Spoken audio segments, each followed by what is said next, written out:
Fala galera, andei meio sumido, mas é a correria do dia a dia, não tem jeito. Tentei ter uma constância melhor aí nos vídeos, mas acabei deixando passar muita faca legal que podia ter gravado.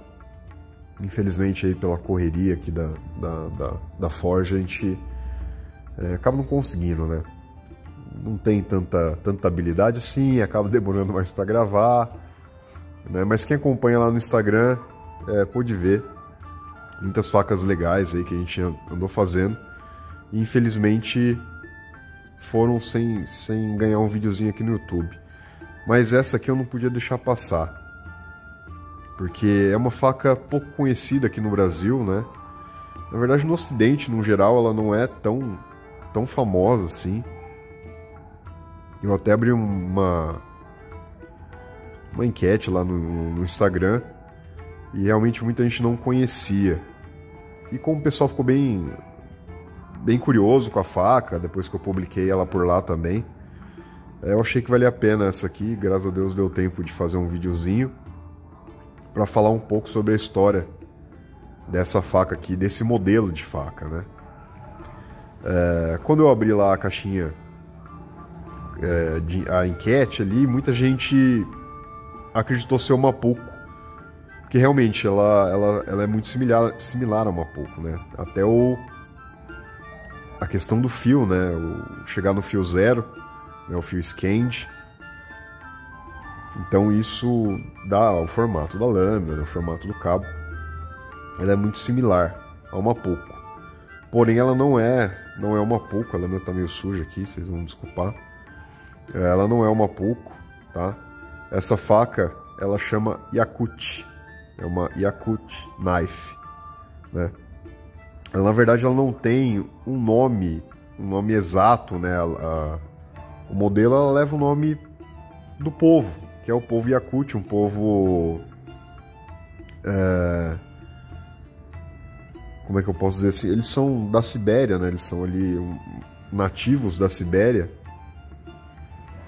E eles têm esse estilo de faca. Eles não têm um nome específico para faca. A faca leva o nome do povo. Seria tipo, por exemplo, uma faca sorocabana, sabe? Uma faca gaúcha, né? Ela não tem um nome específico. Ela leva o nome da população ali que usava, né? Daquele povo, né? Então essa ela segue basicamente o mesmo padrão, né? Na questão do nome, né? Yakut, porque é o nome dessa tribo, né? Se a gente pode chamar assim, dessa população que usou, né? Usa até hoje, é um modelo muito antigo, de muito sucesso para aquela região, né? Qual é a principal diferença dela para uma Mapuco? É a questão da forja e desbaste do fio dela, né? Porque de um lado ela fica côncava, né? Por causa da forja aqui, como dá para ver, né? Não sei se a câmera vai focar, sempre esses problemas. Esse brute forge no meio dela, né?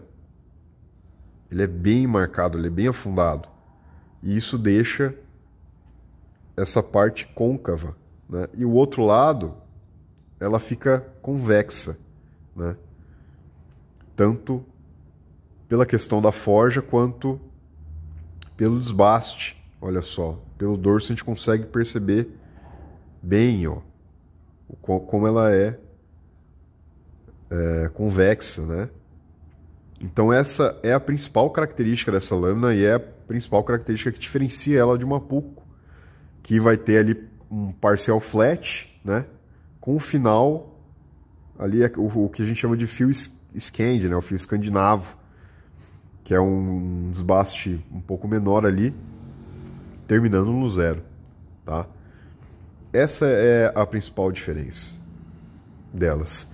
Isso aqui gera uma estranheza, dá uma sensação meio estranha a princípio, porque você tem a impressão que a lâmina é torta, né? A impressão que dá é que ela tá toda torta, mas não, ela tá bem reta, né? A gente pega ela, mas a gente tem essa impressão, essa estranheza. A gente não é falta de costume. Depois de um tempo você se acostuma com esse padrão e essa estranheza some. E qual é o motivo exato eu não encontrei, né? O porquê eles fazem dessa forma, por esses lados, né? Sempre o mesmo lado é côncavo, o outro é convexo, né? Eu não encontrei, mas eu acredito que o motivo seja por funcionabilidade, né? Eles chegaram a esse modelo, para eles é o modelo ideal, que funciona bem ali para o dia a dia deles. Eles não usam com uma finalidade específica, ela é usada para caça, para pesca, coisas do dia a dia, talhar madeira, né? E isso realmente dá uma afiação para a faca diferenciada, né? Ela fica muito afiada, Quando você deita ela para usar, né? Aqui para entalhar alguma coisa, né? Eles congelam o peixe, lascam o peixe, né?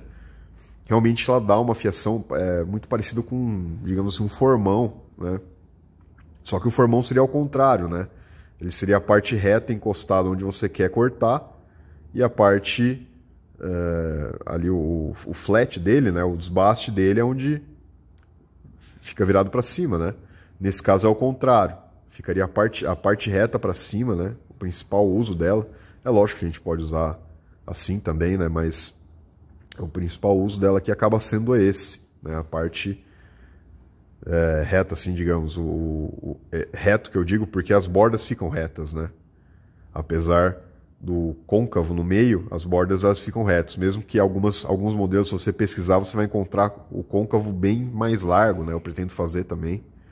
Mas ainda assim as bordas elas ficam retas, né? Então é por isso que eu digo que seria a parte reta, né? Aqui dá para reparar bem. As bordas ficam retas, mas o côncavo fica no meio. Outra explicação do porquê eles usarem esse design, né, de forja é a economia do aço. Porque aqui a gente consegue economizar o aço, né? Quando a gente forja alguma coisa, a gente não remove o aço dali, a gente espalha o aço. Por exemplo, eu bato aqui, aonde eu bati, esse aço não desaparece, né? Ele vai para algum lugar. Então aqui eles conseguem pegar um pedaço de aço pequeno e aproveitar ao máximo, né? Fazendo esse côncavo no meio. Então ele vai espalhando o aço por toda a dimensão ali, até onde ele acha necessário. Então ali você utilizou menos aço. É uma explicação válida? Porque realmente você tem uma economia de aço. Então vamos supor, hoje em dia isso não conta tanto, mas naquela época, eu digo antigamente, né? Quando surgiu esse modelo, né, as primeiras facas forjadas dessas, era muito difícil conseguir aço, né, na Sibéria. Então, poxa vida, né, você não tem ali um Correios, né, não sei nem como é que funciona isso lá, mas é uma região muito inóspita, né, são ali os famosos esquimós, né, esse povo.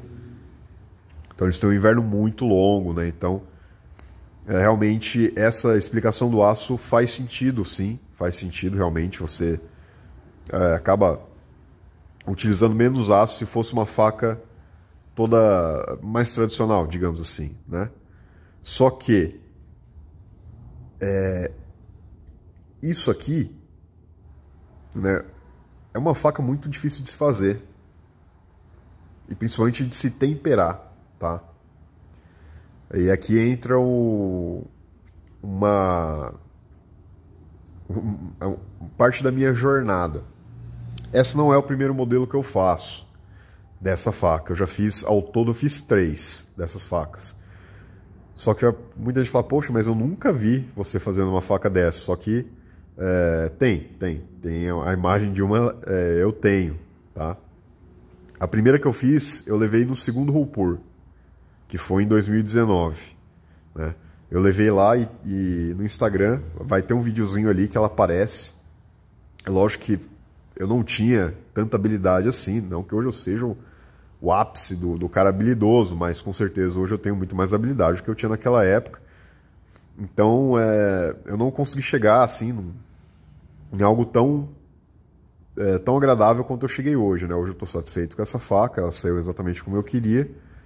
Então, naquela época eu ainda não tinha tanta habilidade, eu fiz ali, não ficou tão legal, mas mesmo assim ela ficou uma faca côncava de um lado, digamos assim, e convexa do outro, né?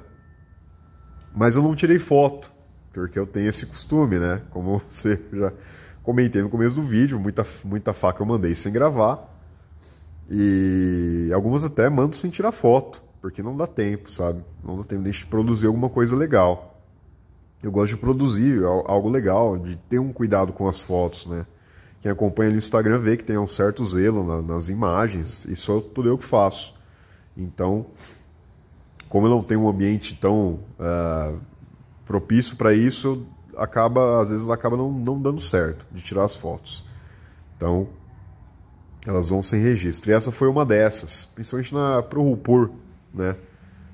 Quem participa de alguma feira, poxa, é sempre corrido. Eu acabei terminando a faca muito em cima, levei para lá, e a única imagem que eu tenho dela é um videozinho que ela aparece. E eu acredito que as pessoas ali que filmaram, né, alguns youtubers ali filmaram, a minha mesa deve aparecer também, eu não lembro se aparece em algum. Mas a primeira que eu fiz foi em 2019. Depois disso, eu fiz outra faca, e aí eu vou explicar o porquê que eu falei que essa lâmina é muito difícil de se fazer, né? E o porquê que talvez a questão de se economizar aço talvez não vale tanto a pena assim, no final das contas, né? Mas a segunda faca que eu fiz, eu quebrei ela. Por que eu quebrei ela? Porque ela empenou na têmpera. Qual é o maior motivo, né? O maior responsável, digamos assim, o maior culpado, né, de uma faca empenar na têmpera? É ou o desbaste, né, irregular, ou a forja, né, no caso de facas que são brute forge, ou seja, é a simetria irregular da faca. Por quê? Uma faca, vamos supor, que ela tem um ponto mais grosso, aquela tem um ponto mais fino, um ponto mais grosso, um ponto mais fino, tá meio muita massa em um lugar, pouca massa em outro, né? Essa irregularidade que a maioria das vezes é a culpada da faca empenar quando a gente dá a têmpera. Porque você vai ter pontos de resfriamento diferentes, então uma parte vai esfriar mais rápido, outra parte vai esfriar um pouco mais devagar, né? Às vezes de um lado ela tá com uma irregularidade aqui, no outro lado ela tá mais reta, mas ela tem um afundado aqui. Isso tanto na forja quanto no desbaste, né? Muito comum no começo de carreira os cuteleiros não conseguirem fazer um desbaste tão bem feito e acaba ficando muito irregular, né? Você olha pro fio da faca, você vê, né, muita irregularidade, até no dorso da faca. Então, quando você dá a têmpera, ela empena. E falando em irregularidades, né? Essa aqui é a campeã das irregularidades, porque ela é côncava de um lado e é convexa do outro, né? E isso aí, quando você dá a têmpera, essa faca vira um S, tá? É muito complicado, né? Eu não sei se lá na Sibéria eles têm uma técnica diferente de dar a têmpera nas facas, né? Mas eu acredito que não, eu acredito que seja a mesma que a nossa. Então isso gera um problema enorme, tá? Enorme, é muito complicado, realmente. A gente tira a faca do óleo e ela é desesperadora, ela vira uma coisa de louco. E aí você tem que ter muito cuidado para desempenar essa faca, senão ela quebra, né? E foi isso que aconteceu com a segunda vez que eu fiz essa faca, né? Que foi também para um outro evento e eu acabei fazendo as facas que eu queria vender, e se desse tempo eu faria uma dessa, mas na verdade não daria tempo, né? Mas mesmo assim eu tentei fazer, e na pressa ali de tentar desempenar a faca, eu acabei quebrando a faca, né? Então por isso que eu digo que talvez essa questão de se economizar aço não seja algo tão levado em conta assim, Porque o que economiza mais o aço? Você fazer uma faca menor ou você quebrar a faca, né? Eu acredito que, poxa, é lógico que depois de um tempo você aprende, você gera, você cria uma técnica ali, né? Você aprende a lidar com isso. Mas ainda mesmo assim é algo muito arriscado, né? Algo que toma tempo, né? E tempo é dinheiro, né? Tempo é vida, né? Principalmente num lugar tão inóspito. Então eu não sei se realmente... É lógico que assim... Se economiza o aço, isso é um fato, mas eu não sei se isso é levado tão em consideração assim pelas pessoas que projetaram essa faca, né? Eu acredito que tenham outros motivos e eu não sei exatamente, mas realmente ela se prova, né? Uma faca muito útil. Esse design de faca se provou muito útil porque esse povo está lá até hoje, eles usam essas facas até hoje, né? E não seria só para manter uma tradição, né? Ela tá lá por um motivo, tá certo? Então, agora falar um pouco dessa faca em específico, né? A minha, né? Eu mantive o máximo o formato tradicional, né? Essa primeira que eu fiz, né? Não foi uma encomenda. Eu arranjei um tempo aqui, eu falei, não, eu vou fazer, eu tenho que fazer uma faca dessa e eu tenho que não quebrar dessa vez, né? Eu tenho que conseguir fazer essa faca, eu quero apresentar ela decentemente para a galera, né? Muita gente não conhece, tem algumas pessoas que conheciam, eu fiquei bem feliz, né? Tem um rapaz lá até que comentou, foi a única pessoa que comentou o nome da faca e, pô, eu fiquei muito feliz que realmente... algumas pessoas conheciam. Mas aí eu fiz a faca, né? Falei, pô, tem que dar certo, consegui fazer. E eu falei, eu vou manter o mais tradicional possível. Pelo menos essa primeira, né? Depois, lógico, agora espero que venham algumas encomendas, né? O pessoal vai acabar pedindo o cabo texturizado, né? Que é algo que eu sempre faço nas minhas facas. Alguma coisa diferenciada, né? A gente vai fazendo algo, lógico que não mudando totalmente a proposta da faca, mas algumas coisas sim, eu pretendo colocar mais o meu estilo. Nesse caso eu mantive a lâmina no formato mais tradicional, é lógico que existem diversos formatos, né? Algumas mais finas, outras mais grossas, muda um pouco a ponta, igual eu falei, o côncavo é maior, outros são menores, né? Alguns aqui o desbaste do fio é um pouco menor, enfim, muita coisa muda.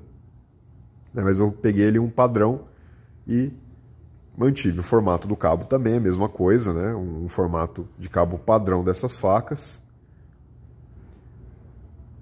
E eu segui esse padrão, cabo bem arredondado, né? Meio ovalado, tá? Sem guarda, sem nada. Eu só coloquei o buster, né? O bolster de latão, com uma textura aqui, um texturizado que eu acho bem legal, e o pino dela também, não sei se vai focar, ele também tem de latão, foi remanchado também e feito a mesma textura que o bolster, né? Não vai, mas dá para perceber, né? A única coisa que eu fiz aqui, eu fiz um choil, né? Um choilzinho aqui, um limitador de afiação, né? Que isso eu sempre coloco nas minhas facas, eu gosto de pôr.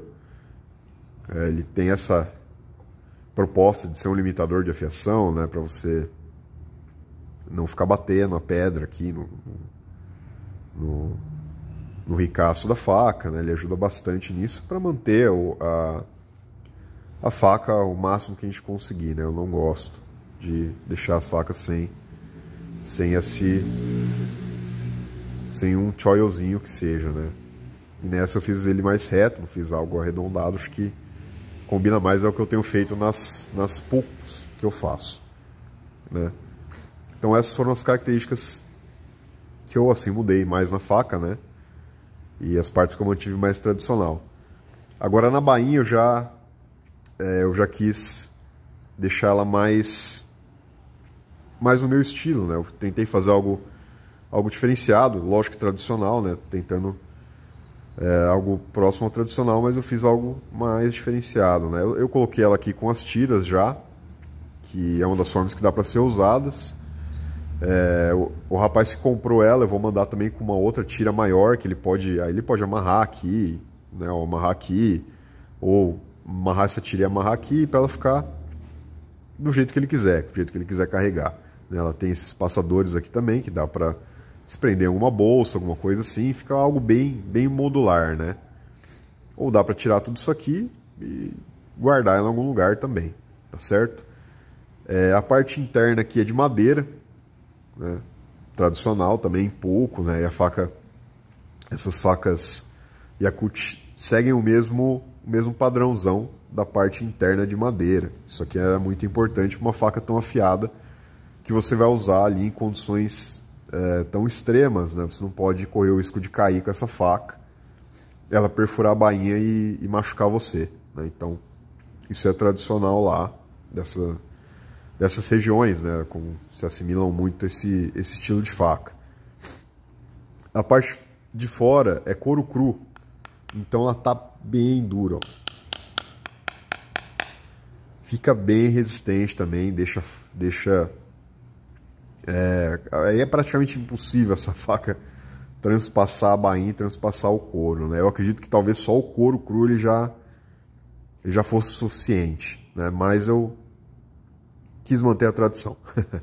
Colocar uma parte interna de madeira, até mesmo para dar mais, né? dar mais forma, né, para coisa.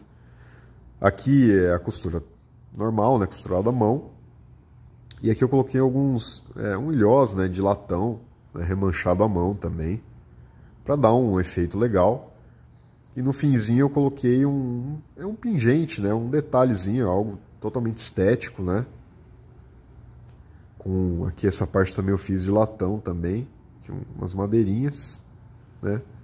E essa parte aqui é uma crina de cavalo, né. O porquê da crina de cavalo? Porque é um animal muito respeitado, né, pelo povo Yakut. Se você pesquisar no YouTube, você vai encontrar aí, na internet, vai encontrar muita coisa, muito documentário sobre esse povo, né, que eles têm tradições bem legais, assim, sabe, é um povo com tradição muito bonita, né, e eles respeitam muito os cavalos, eles gostam muito de cavalos, criam cavalos, né. Ele é meio que também uma tradição assim muito semelhante à mongol, né? Eles tinham essa ligação com os cavalos, né? Por depender muito dos cavalos. Então eu quis colocar esse detalhezinho também para relembrar aí a história do povo, né? A crina de cavalo.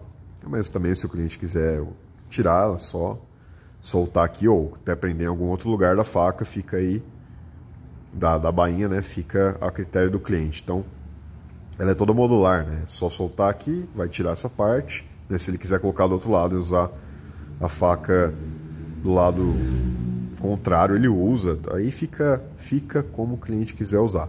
Isso ficou legal, ficou uma bainha bem modular, né? Eu até vou agora exportar esse tipo de bainha, talvez para umas poucos também.